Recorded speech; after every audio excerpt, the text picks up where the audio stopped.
Alors il y a différents moyens d'arriver au métier de la photonique en fonction du niveau d'études que l'on souhaite acquérir ou du type de métier que l'on souhaite faire. Si on souhaite faire des métiers plutôt techniques, pratiques, manuels dans le domaine de la photonique, il faut peut-être mieux s'orienter vers un bac professionnel ou un bac scientifique et poursuivre ensuite dans des études par exemple de BTS. Il y a des BTS de système photonique qui existent, qui sont de très bonnes formations pour former les futurs techniciens en système photonique. Donc ça regroupe tout un tas d'activités dans le domaine de la photonique, notamment celui des lasers, des capteurs, des fibres optiques.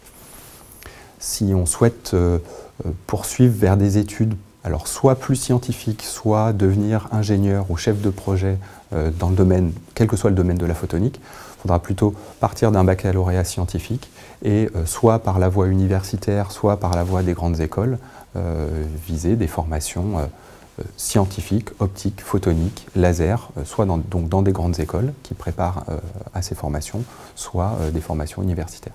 Nos étudiants de BTS système photonique, pour réussir, doivent avoir bien sûr une appétence pour les sciences. Donc leur origine est peut-être très différente, puisque nous accueillons des jeunes issus de la voie professionnelle, de la voie technologique et de la voie générale.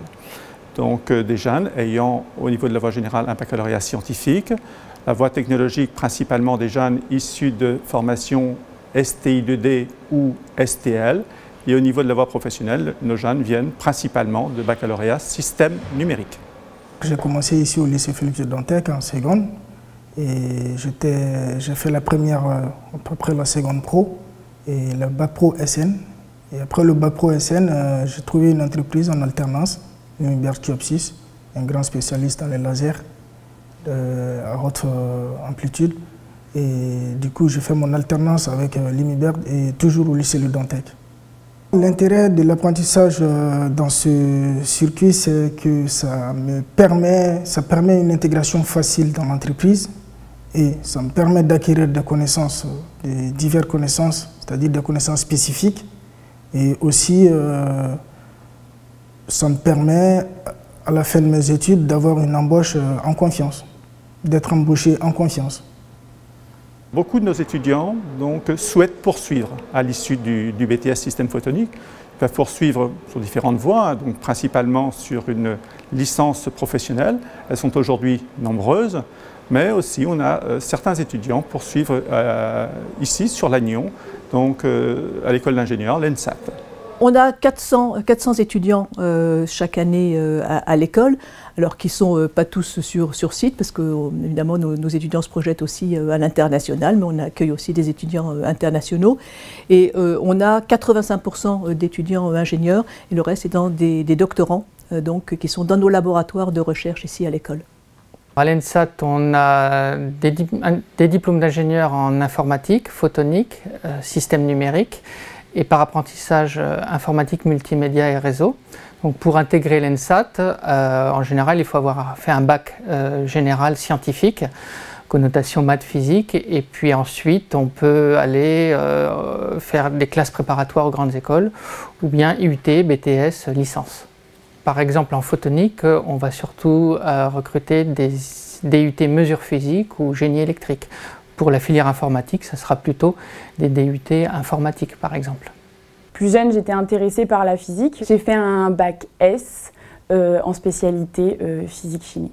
J'ai donc souhaité continuer mes études. J'ai donc intégré un IUT mesure physique où j'ai pu découvrir de nombreuses matières, mais aussi secteurs d'activité. Et donc avoir un éventail de compétences et de connaissances en physique. C'est au sein de l'IUT mesure physique que j'ai découvert la matière photonique, mais aussi toutes ses applications et ses innovations.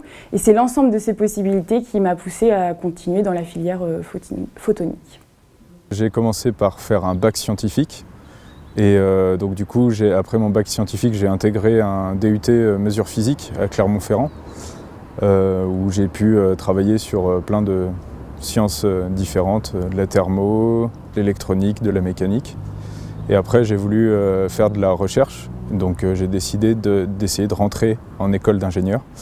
Et pour ça, j'ai fait 1 an de classe préparatoire ATS, donc adaptation technicien supérieur, qui permet de passer du DUT dans une école d'ingénieur. J'ai intégré l'ENSAT et j'ai fait 3 ans de spécialisation en photonique pour obtenir un diplôme d'ingénieur. La prépa ATS, adaptation technicien supérieur, est une classe préparatoire aux grandes écoles, proposée aux titulaires d'un BTS et d'un DUT, ou d'un DUT.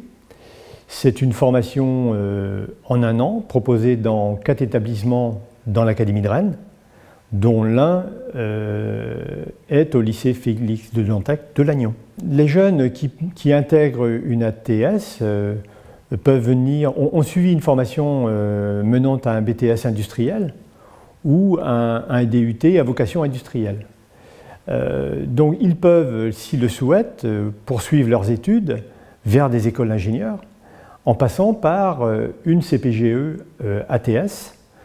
Donc ils viennent d'horizons différents et ils peuvent s'orienter vers la photonique par la suite en intégrant par exemple l'école d'ingénieurs présente à l'ENSAT dans le domaine de la photonique.